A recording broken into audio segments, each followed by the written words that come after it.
ঝিলি, এই বাড়িতে তৃষা যদি সব থেকে কাছের কারোর হয় সেটা আমার।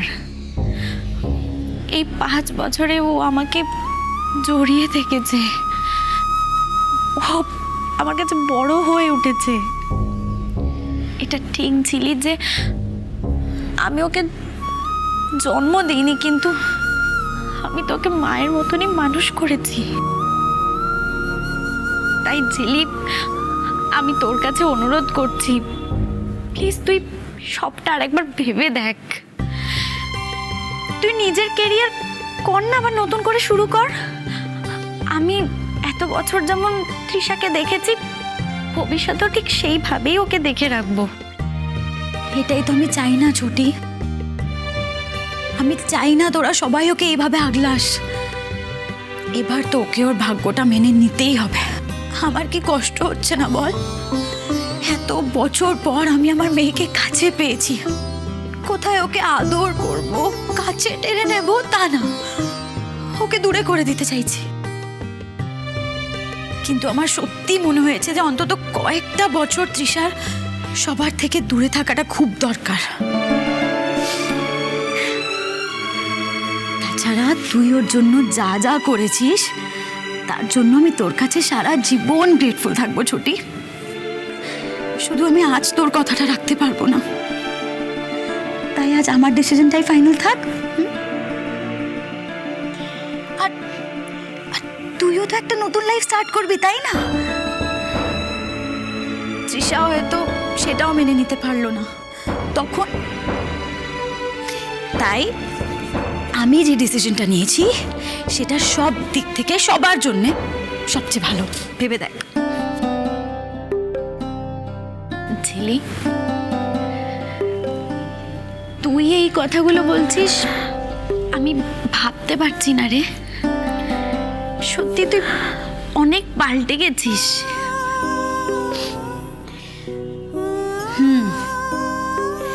এবার আমি সত্যিটা বুঝতে শিখেছি, আর এই সব হয়েছে দির জন্য। তাই আমি মন প্রাণ দিয়ে চাই যে দি সুখী হোক।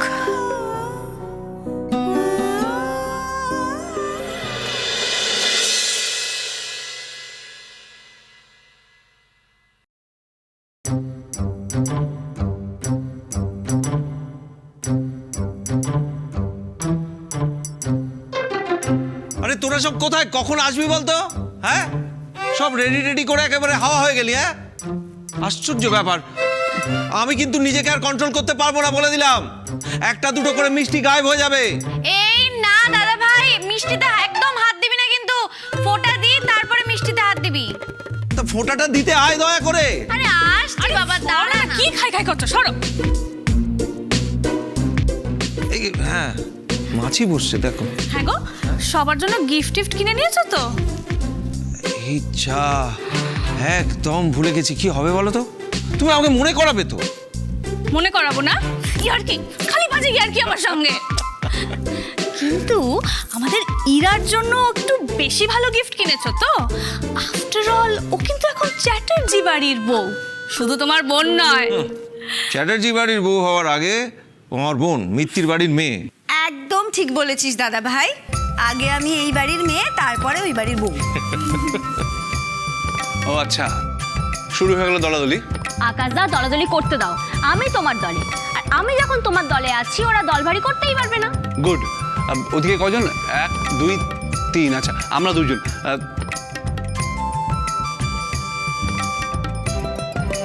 তিস্তা, তিস্তা তুমি কোন দলে? আমি তো দিয়ে দলে। যা বাবা, আমিও বৌদির দলে। একদম। এই নীল, এদিকে শোন। দেখ, তোর আর তিস্তার কিন্তু বিয়ের তারিখ এখনো ঠিক হয়নি। হ্যাঁ, দল পাল্টাচ্ছিস। না না না না না, আমি ব্রোয়ের দলে। এটা কি হলো? হ্যাঁ, এটা তো ব্ল্যাকমেল করে নিজের দলে টানা হলো। ওরে, ফোঁটা টোটা শুরু হবে না? কি হচ্ছেটা কি, দেরি হয়ে যাচ্ছে না? আমাদের তো ট্রেন আছে, বেরোতে হবে না আজকে। এই তো ঠাম্মি, আমরা সবাই এসে গেছি, সবকিছু হয়ে গেছে, শুধু ঝিলি আসেনি। ও কোথায়, আমি দেখে আসবো।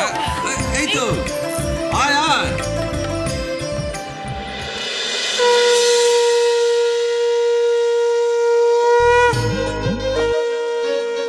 পায়ের কপালে দিলাম। কাটা যমুনা দেয় জমকে ফোটা, আমি দিলাম আমার ভাইকে ফোটা। তোর কি গিফট চাই বল? তোর তো আবার সব গিফট পছন্দ হবে না, তুই যেটা চাইবি আমি সেটাই দেবো।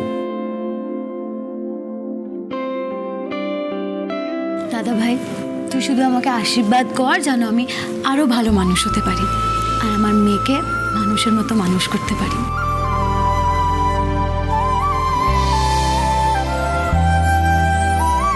তুই খুব ভালো মানুষ হ, তোর মেয়ে খুব ভালো মানুষ হোক, তোর সব ইচ্ছে পূর্ণ হোক।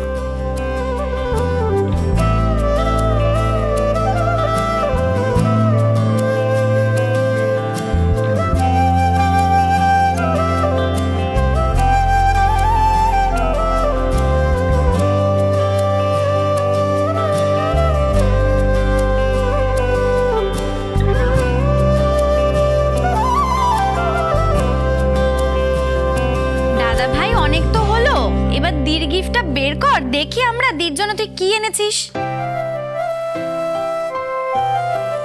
একটা জিনিস এনেছি, কি হয়েছে বলতো, আরুষি প্রায় আমাকে বলে যে ওর দাদা আছে কিন্তু ভাই নেই।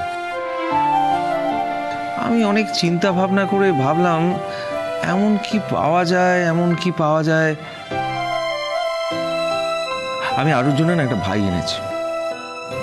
দাদা ভাই,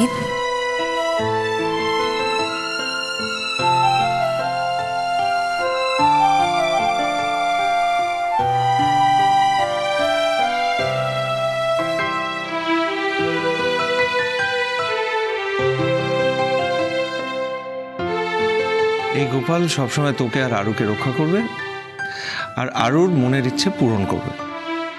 ঠিক ঠিক।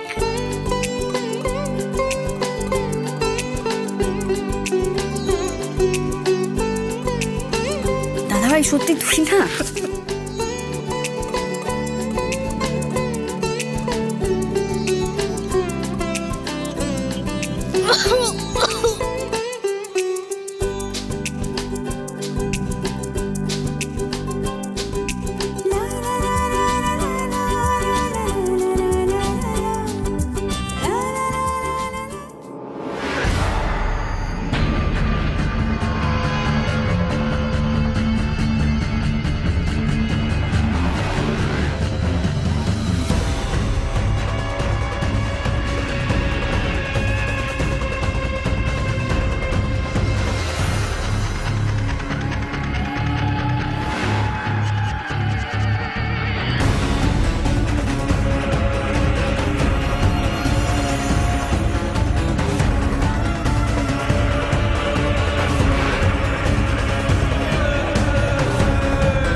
আপনি কাউকে খুঁজছেন? আচ্ছা, এখানে অনুশ্রী আছে, ওনাকে একটু ডেকে দেবেন প্লিজ। অনুশ্রী? না না, এ বাড়িতে অনুশ্রী বলে কেউ থাকে না, এটা তো ইরাবতীর বাড়ি। আপনি কাকে খুঁজছেন একটু ঠিক করে বলুন তো। হ্যাঁ হ্যাঁ, আমি ওনাকে খুঁজছি, প্লিজ একটু একটু তাড়াতাড়ি ওনাকে ডেকে দিন না। ইরাকে? আচ্ছা একটু দাঁড়ান, কিন্তু আপনি মানে কি বলবো, কে খুঁজছে ওকে? বলবেন বলবেন ওনার শুভাকাঙ্ক্ষী।